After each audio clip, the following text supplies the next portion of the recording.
Bismillahirrahmanirrahim. Assalamualaikum warahmatullahi wabarakatuh. Selamat pagi, selamat beraktivitas di pagi hari ini. Semoga kita dalam keadaan sehat walafiat ya. Baik, bertemu lagi bersama saya Dwi Alkoryati. Di kali ini akan kita bahas mengenai video pembelajaran dampak penggunaan gadget. Nah, baik. Kita akan bahas satu persatu. Dampak penggunaan gadget sudah sering kali kita dengar ya, semua orang pasti menggunakan yang namanya gadget. Cuman kadangkala ada yang menyalahgunakan yang seharusnya tidak digunakan untuk hal-hal yang negatif, tapi ada saja yang menggunakan ke dalam hal yang negatif. Dampak penggunaan gadget terhadap perkembangan sosial anak usia dini terdapat dampak positif dan negatifnya. Penggunaan gadget yang berlebihan akan membawa dampak buruk bagi perkembangan sosial dan emosi anak. Nah, nanti kita akan membahas apa saja sih dampak-dampak yang negatif dan positifnya mengenai penggunaan gadget ini. Yang pertama di sini kita bahas yaitu dari efek kesehatannya. Di sisi positifnya penggunaan gadget itu sebenarnya membantu anak mengembangkan keterampilan motorik halusnya bagi mereka anak-anak ya. Jadi mereka itu dilatih untuk lebih aktif dalam hal tangan, kemudian keterampilan motoriknya, geraknya ya. Mereka juga dapat meningkatkan penglihatan anak-anak meningkat tentang perhatian mereka. Nah, jadi sisi dari kesehatannya ada sisi positifnya ternyata ya, penggunaan gadget itu memang membantu untuk perkembangan dari kerja motorik halus dari anak-anak. Nah, kemudian sisi negatifnya, gadget dapat menyebabkan masalah seperti sakit kepala, sakit leher, dan mata kering. Ya, itu sudah sering kita lakukan ya tanpa kita sadari, karena gadget yang biasa kita gunakan itu, apalagi kita yang sudah terutama bagi anak-anak SMA atau pelajar, penggunaan gadget secara terus-menerus itu misalnya sambil rebahan, kemudian sambil miring atau tidak duduk dengan sempurna dengan baik, itu akan sisi negatif dari kesehatannya itu mengakibatkan sakit kepala yang berkelanjutan seperti sakit leher juga dan mata kering. Makanya apabila kita fokus di depan laptop main HP, usahakan untuk beristirahat sejenak beberapa menit ya, paling tidak 2 atau 3 menit atau sampai 5 menit. Baru kita boleh buka lagi HP atau laptop atau gadgetnya. Nah, kemudian efek media sosial telah menjadi salah satu bentuk komunikasi yang paling populer ya. Semua orang pasti memiliki gadget, semua orang pasti memiliki media sosial karena sudah zamannya ya, kita harus mengikuti perubahan zaman, perkembangan zaman ya. Sebuah studi baru juga menemukan bahwa lebih dari 60% remaja menggunakan media sosial setiap harinya. Meskipun media sosial dapat menjadi cara yang bagus, tetap terhubung dengan teman, keluarga, dan saudara, media sosial juga dapat berdampak negatif pada perkembangan anak. Ya, jadi sebenarnya media sosial ini juga harus bisa kita gunakan secara baik atau positif ya, jangan negatif. Kadangkala ada orang menyalahgunakan media sosialnya, mungkin mengata-ngatain orang atau ngepek-ngepek atau memberikan hal-hal yang negatif. Itu sebenarnya efek dari media sosial. Alangkah baiknya gunakan media sosial Anda, anak-anak atau teman-teman yang sedang menyaksikan video ini itu dengan baik ya, gunakan dengan yang positif, jangan yang negatif. Kemudian efek media sosial lainnya yaitu sisi negatifnya, salah satu dampak negatif dari media sosial adalah dapat menyebabkan kecanduan. Betul sekali ya, kenapa jadi menyebabkan kecanduan? Biasanya kalau sudah menggunakan gadget untuk gak mungkin tuh 5 sampai 10 menit pasti akan berlanjut untuk membuka lagi media sosial lainnya, membuka lagi karena masih ada kata orang itu penasaran ya, apa sih sebenarnya. Misalnya contoh satu kecil saja di WA aja, misalnya melihat SW atau status orang, pengen lagi ngeliat status teman yang lain. Nah, rasanya tidak akan berhenti. Kemudian pengen membuka media sosial lainnya seperti IG, kemudian YouTube mungkin atau Facebook, penasarannya itu masih ada. Itu sisi negatif. Kemudian akhirnya kita menyebabkan kecanduan karena di zaman modern ini biasanya kan penggunaan gadget itu memang setiap orang pasti punya ya. Cuman kadangkala ada yang menggunakan secara negatif dan positif. Kemudian sisi positifnya efek media sosial yaitu dapat digunakan sebagai alat komunikasi kepada teman dan keluarga. Ya, positifnya melalui WA kita bisa berhubung dengan teman kita, dengan guru, dengan keluarga, orang tua. Kemudian bahkan kita membuat grup ya, biasanya grup orang tua, kemudian grup ayah, ibu, dan anak-anak, mungkin grup orang keluarga, grup sekolah. Nah, itu semua melalui WA grup karena supaya bisa terhubung, bisa memberikan materi bagi Bapak Ibu guru ya. Kemudian kalau di pihak keluarga bisa kita mengkomunikasikan keadaan kita di rumah gimana, sekolah gimana, terutama jika tinggal jauh dan tidak bisa bertemu secara langsung. Nah, biasanya itu kita bisa melalui video call ya. Sekarang sudah zamannya enak ya. Kita misalnya ada teman kita yang di luar Jawa, luar kota Palangkaraya ya, kita bisa langsung bisa berhubung langsung melalui video call ya, atau bisa berhubungan langsung dengan keluarga kita yang dari daerah gitu. Kemudian perkembangan mental dari penggunaan gadget dapat membuat anak sulit bersosialisasi dan berinteraksi langsung dengan orang lain. Betul sekali ya, kalau kita sudah fokus sama dengan sibuk dengan dunia sendiri, contohnya seperti penggunaan HP, laptop, atau gadget lainnya, kadang-kala kita untuk bergaul atau bersosial dan orang lain itu akan sedikit mengurangi. Ya dulu misalnya gini ya, ada misalnya anak-anak anak ibu sekalian mungkin atau teman-teman di sini yang sedang menyaksikan video ini, kita adakan reuni, misalnya reuni kadangkala bertemu dengan teman-teman SMP atau SMA, lihat saja kalau sudah berkumpul itu kadangkala bukan kita ngobrol bersama atau bertegur sapa, kadangkala sibuk dengan HP atau masing-masing ya, atau sosial media masing-masing. Akhirnya lupa. Ini kan rencana kan mau reuni tadi ya, tiba-tiba langsung sibuk dengan dunianya masing-masing dengan membuka gadgetnya. Itu bisa dikatakan perkembangan mental atau akhirnya untuk bersosial itu mulai sedikit berkurang lah. Dengan lebih banyak anak menghabiskan waktu bermain dengan ponsel atau tablet mereka, mereka mungkin memilih lebih sedikit kesempatan untuk terlibat dalam interaksi tatap muka. Ya, jadi kalau memang kebiasaan kita itu kalau sudah bertemu, usahakan apalagi di sekolah atau di kelas ya, usahakan untuk meninggalkan gadget dulu atau disimpan dulu HP-nya, jangan sampai kita tidak fokus dengan Bapak Ibu guru yang sedang mengajar. Itu contoh kalau kegiatan di sekolah. Nah, kemudian kalau contoh lainnya itu ya pertemanan tadi ya, seandainya saja pada saat kalian diskusi dengan teman-teman yang berada di klub atau kelompok atau tempat eskul, usahakan fokus dulu ke teman-temannya atau pembina eskul atau orang yang dituakan di sana, tinggalkan dulu HP-nya ya, gitu.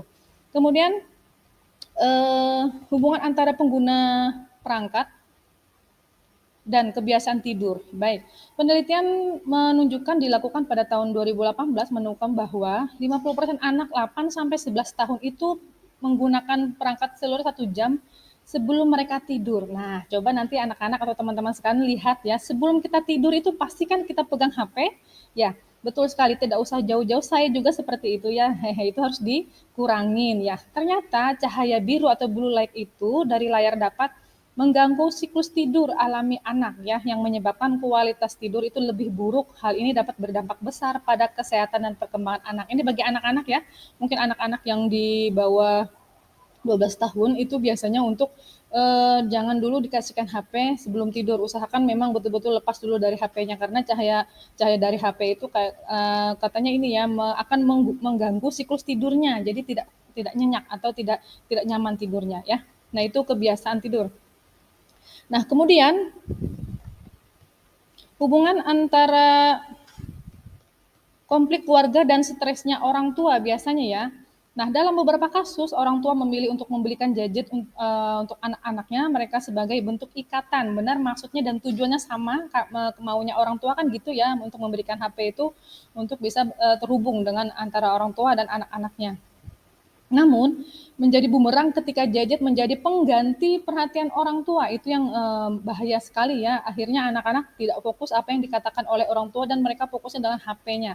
Anak mulai berpikir bahwa mereka hanya dicintai ketika mereka menerima gadget baru, dan ini menciptakan kebencian dan konflik keluarga. Itu salah satu beberapa kasus yang sudah kita pernah lihat ya. Kemudian efek negatif lainnya dari gadget modern pada anak adalah stresnya orang tua, yaitu orang tua berada di bawah tekanan besar untuk memberi anak-anak mereka gadget terbaru dan terhebat. Kadang-kala orang tua salah kaprah ya, wih ini anak saya dikasihkan HP yang modern, yang udah speknya bagus, kemudian tapi para orang tua lupa ya, ternyata ini akan menyebabkan kecemasan yang berkelanjutan, kemudian tekanan finansial. Seandainya kalau memang anak-anakku sekalian, kalian meminta HP terhadap orang tua, usahakan melihat keadaan dan kondisi orang tua dulu. Jangan sampai memaksakan orang tua, mah HP saya harus ipong misalnya ya, ipon apa ipong gitu ya. Kemudian kalau memang keadaan orang tua tidak mampu, jangan sampai memaksanya, karena itu akan mengganggu penghasilan dan finansialnya si orang tua tadi. Yang ketiga yaitu gadget juga dapat berdampak negatif bagi perkembangan anak karena sangat mudah diakses. Anak-anak sering menghabiskan terlalu banyak waktu untuk bermain HP dengan mereka daripada melakukan aktivitas lain seperti aktivitas fisik, interaksi sosial, permainan kreatif, itu akan menjadi kurang ya. Lanjut kemudian, mengenai proses berpikir, penggunaan gadget terbukti dapat membantu anak mengembangkan proses berpikirnya. Nah, ini kalau sisi positifnya ya, sebenarnya penggunaan gadget itu kalau digunakan dengan baik dan benar malah akan membantu mengembangkan proses berpikir anak dan kreativitas anak ya. Nah, misalnya anak-anak mulai belajar cara untuk otak-atik laptop, mungkin memperbaiki laptop atau gadget. Nah, karena mereka dapat lebih terlibat dengan konten dan memikirkan dari sudut yang berbeda. Ketika anak-anak dihadapkan ide-ide baru, mereka dapat mulai memikirkannya. Seharusnya proses berpikirnya lebih bagus ya kalau memang digunakan secara baik gadgetnya. Nah, gadget juga dapat membantu anak-anak mengembangkan keterampilannya. Betul sekali ya, keterampilan yang mereka miliki, ingin mengetahui apa yang harus dilakukan dengan gadget mereka itu akan menjadi perkembangan terbaru kalau memang digunakan secara baik. Selain itu, gadget juga dapat membantu anak mengembangkan kreativitasnya.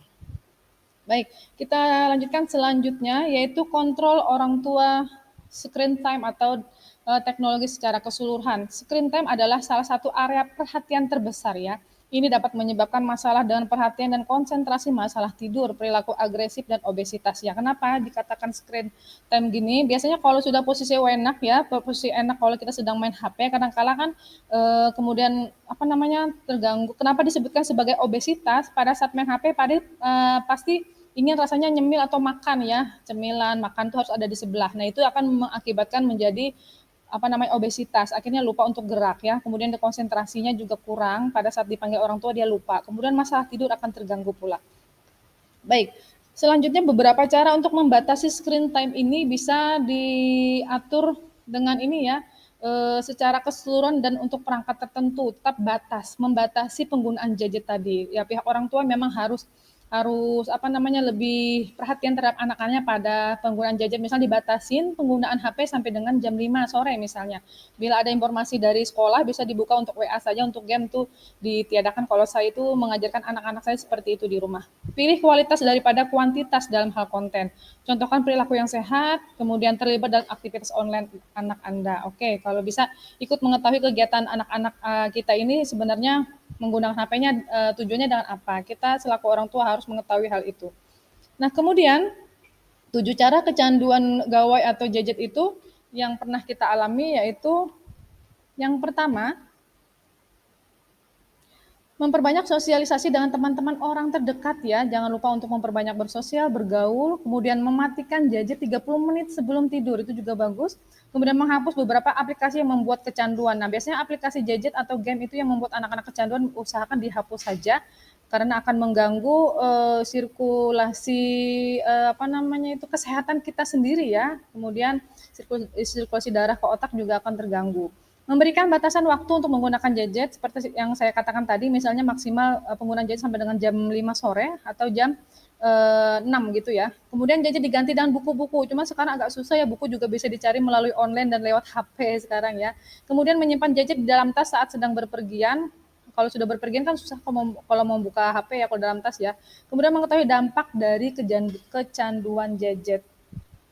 Oke, kemudian 7 cara untuk kecanduan gadget pada anak itu, jangan lupa untuk bikin aturan di rumah, orang tua membuat aturan ya, jangan membiarkan anak menggunakan HP sampai dengan jam 2 dini hari atau semalam suntuk, usahakan memang harus ditegur, jangan sampai berlebihan penggunaannya. Mengalihkan perhatian anak, ini pesan orang tua kepada anak-anak ya. Kemudian batasi akses penggunaannya, sediakan permainan alternatif, jangan dikasihkan HP supaya orang tua merasa tidak terganggu ya. Kemudian contoh yang baik dari orang tua, jangan lupa mengajarkan kedisiplinan, konsisten dan tegas terhadap anak-anak dan perbanyak waktu bersama anak. Nah, baik ini tadi ya yang sudah saya sampaikan mengenai dampak-dampak penggunaan gadget. Semoga apa yang saya sampaikan ini bermanfaat dan berguna bagi pembaca dan penontonnya. Usahakan kita harus tetap memantau apa saja yang digunakan oleh anak-anak kita, terutama gadget ini karena akan mempengaruhi kehidupan dia mendatang. Baik, Ibu saya rasa untuk di video kali ini cukup. Terima kasih atas perhatiannya. Jika ada yang mau ditanyakan, di sini ada kontak personnya, silahkan. Dan bagi anak-anak Ibu sekalian, nanti bisa dikonsultasikan atau diskusi di grup WA kita. Terima kasih untuk perhatiannya di pagi hari ini. Assalamualaikum warahmatullahi wabarakatuh. Selamat pagi.